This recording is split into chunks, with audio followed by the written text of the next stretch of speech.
Yeah. So like my very first like moments of the army, like I was like this class clown of, that's the guy that was in his underwear, you know?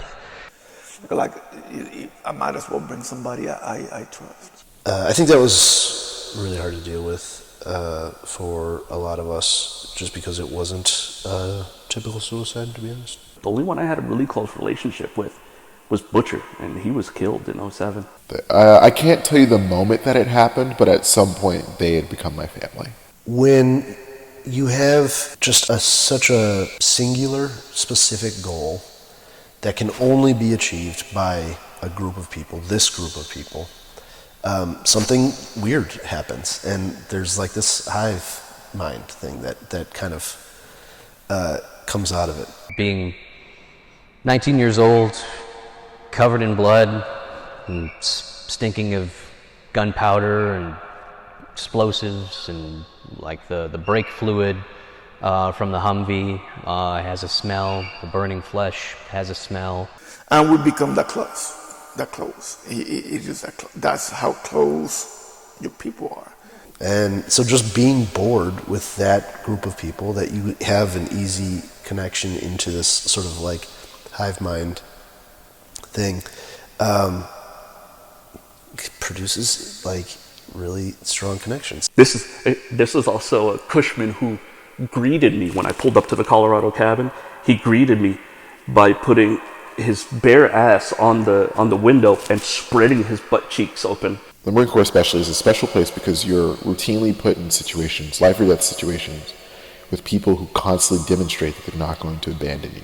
And a lot of it's just like joking around and things that you can joke around with within that group and about each other and razzing each other and stuff like that you can't do with anyone else. I mean, that's some of the stuff that I miss the most. Maybe this military life is for me.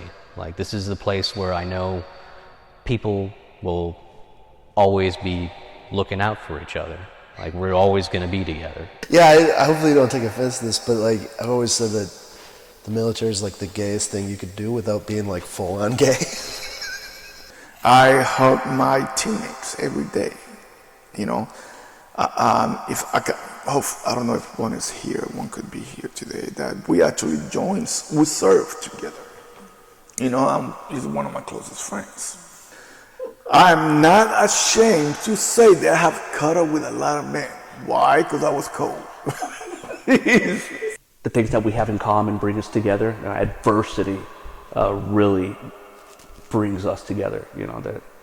I think these shared moments of adversity, these shared traumas where we can talk to each other about it and calm each other over, memories and feelings.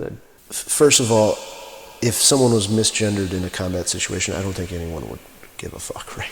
Everyone's name in combat just gets reduced to fuckhead anyways. Fuckhead over here! And then when I came in through the door and I'm sitting down on the ground, he comes to hug me with his pants still at his ankles and his dingle-dangle right at my face. I'm like, God damn it, Cushman! Where I come from, you depend on your man to the left or woman to the left or man or woman to your right to carry you whenever you can't walk. You detach yourself and you're just like wearing a skin suit, basically. You're just like watching your body like do the things that it's supposed to do. No, so I served under Don't Ask, Don't Tell, so no one was out. I mean, there's a guy who we pretty much knew, but he didn't say one way or the other. He was also kind of a weird guy, but I remember him being as much a part of the group as anyone else. And even with all that, he was not gay. Totally not gay.